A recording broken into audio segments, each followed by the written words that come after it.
No matter what triple-digit heat index is out there, Luke Jones will be out there in the mornings with John, and then down to Camden Yards doing a little double duty as the Red Sox come to town for a short 2-game series, and then, of course, the Astros in all weekend long, and the Orioles had their own problems with the Astros, but the Red Sox have had their fair share of problems with lots of teams, including the Orioles. It's Rodriguez and Gallardo and Price and Tillman. Tom Lydon is a longtime sports anchor at Fox 25 and WFXT in Boston. You can follow his journey on Twitter at Tom Lydon. He is one of our defending champions, and we love having him on.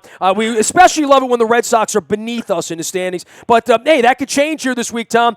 This is a real, honest-to-God, 3-team pennant race, something we haven't been a part of here in a generation. It's exciting.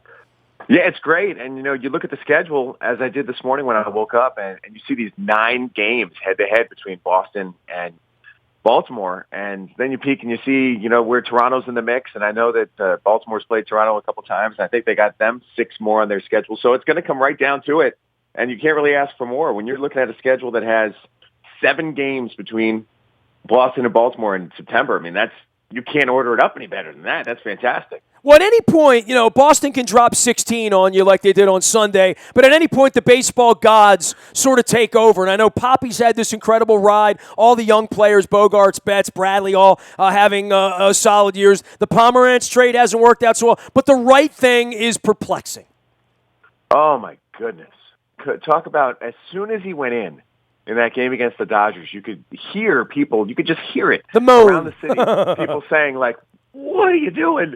Don't get hurt. And then it's exactly what happens. And of all things, there were 2 outs. And he was on second base, and his excuse was, I was trying to get a big lead so I could score on a double. That's what he said. And it's like, score on a double, 2 outs, you're going to run as soon as the ball hits the bat. Just give yourself a 2-foot lead. He doesn't know that he meant a single, right? I don't know what he was thinking. Well, when you put guys out on the base pass that aren't comfortable being out there, it's not a whole lot different than sticking you or I out there. He's never standing out there, right?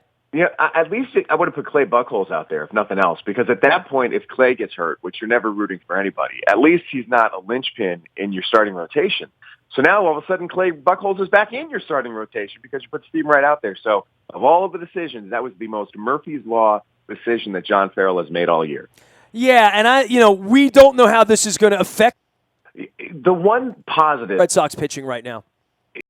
The one positive that you got to approach every day with is that the guys they have are genuinely talented. So it's really just a matter of, is this a flip the switch thing, or is this the reality for the extent of the 2016 season? Because you have the feeling on any given day, that David Price all of a sudden is going to turn it around. He went out there the last time, he did a good job. And if that continues, he's had 1 good start, 2 good starts, but at this point of the season, he needs to put together 3, 4, 5 good starts in a row. And if he starts doing that, look out, because if you get hot at this time of year and your ace all of a sudden is pitching like an ace and everyone else continues to tread water and, Stephen Wright comes back and does what he's going to do, and Rick Porcello is 16-3, who expected that? These guys have the potential. Pomerantz is talented. He has the potential to do it. So you still feel you have it in the arsenal, but every once in a while, they go out there, and more often than not, unfortunately, they've disappointed you, and it just makes you shake your head saying this team should be so much better than it is, but they still have the pieces in place. It's not like they're trying to keep it together with staples and duct tape and rubber cement. They do have people who could get it done. Well, I don't think there's any doubt about that. And one of the interesting parts of this pennant race is the drop-in of the unknowns. Certainly for the Orioles, it's Bundy. I still feel like Gallardo is a bit of an unknown. Certainly, and all sorts of arm problems. There unsung guys here that are counted on. And we certainly saw Jonathan Scope step up in a big way on Sunday for the Orioles late in the game. But these young, unheralded guys, what they're going to do the next 6 weeks is going to play a huge part. I don't think it's going to be about Big Papi or really Chris Davis or those guys. I think a lot of the fringe guys are going to play a role in this thing. Yeah, you make a good point. With Benintendi, it was just at the point where they couldn't hold him back anymore. All season he had been consistent no matter where he played. If you look at the journey over the course of a year, he's played on 4 or 5 different teams and worked his way up, and he's just been mashing the ball everywhere he went. So they said, we got nothing to lose. And if we bring him up now, at least we get his feet wet to the point that he gets the experience and he can give us something in the postseason if we get there. They did that with Xander Bogaerts back in 2013, a guy who didn't necessarily wasn't on the books as someone who they anticipated would contribute, and then all of a sudden he shows up and starts giving you a little something. So That's incredibly key. You do make a good point about the guys who, it's such a long season. You need people like that to step up and support. It's funny you mentioned Scope. I said last night during my show that Scope should be paying me rent because he appears in my Sunday night sportscast every week. I mean, that guy has just been remarkable for Baltimore, and the home run he hit on Sunday was just unbelievable. So what I like about the Orioles is that, generally speaking, they haven't faltered. They've been very, very consistent. And it's one of these teams that you look at and say, you know what, they have been slow and steady throughout the year. They've maintained their spot near the top of the AL East.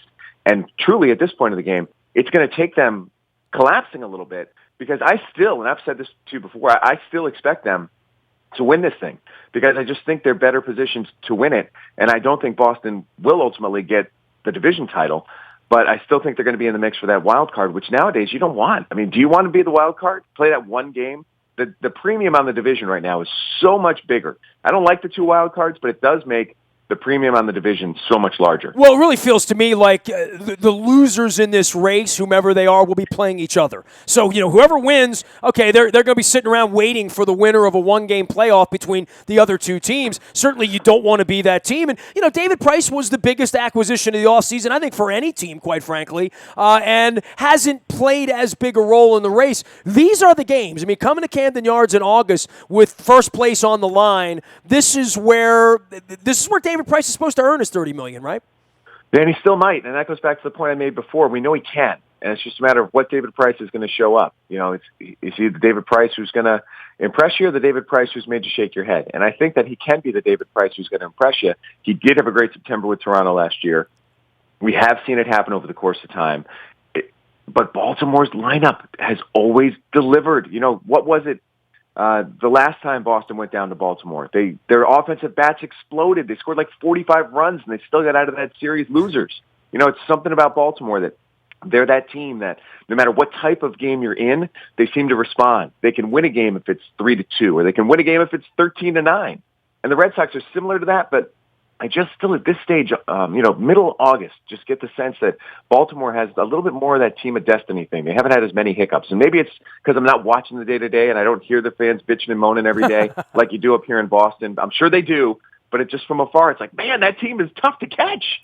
Yeah, I've never seen anyone happier than Rick Dempsey was on Sunday night after the comeback. And certainly, Red Sox getting the Orioles at kind of a bad time after a day off. Red Sox have this wacky fly to Cleveland, and we had to do that 2 weeks ago and fly to Minnesota. These interleague games, I mean, they really create strife for any team in the pennant race that's going to have to make games up in August and September because those games and those, especially these weird two-game series, if one of them gets banged out by a rainstorm, then what do you do?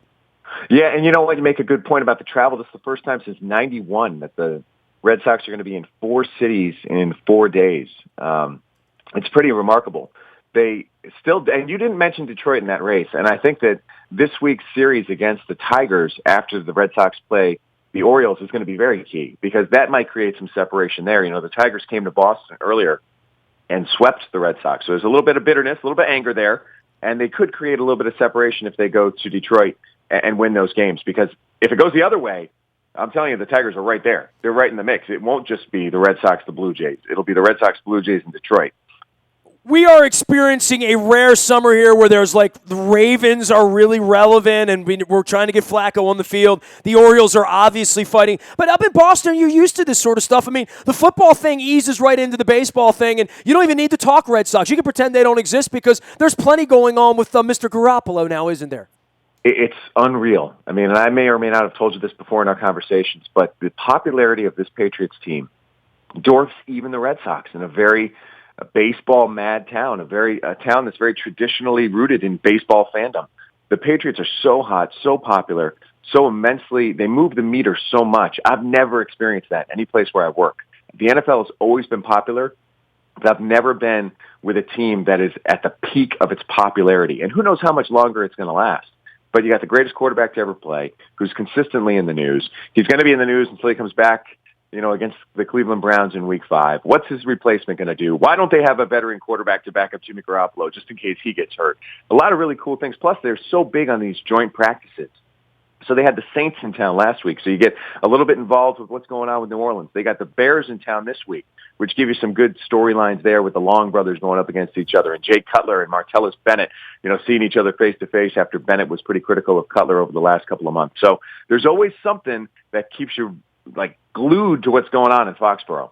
Hey, man, always great having you on time. I appreciate the right quick one here, man. A couple of quick games against the Red Sox, sort of winner take all, and then move on. And we'll see you guys again a little bit next month. And hey, the Ravens are coming up to play the Patriots in December too, so that's always a fun thing because we all know where Deflategate started, right?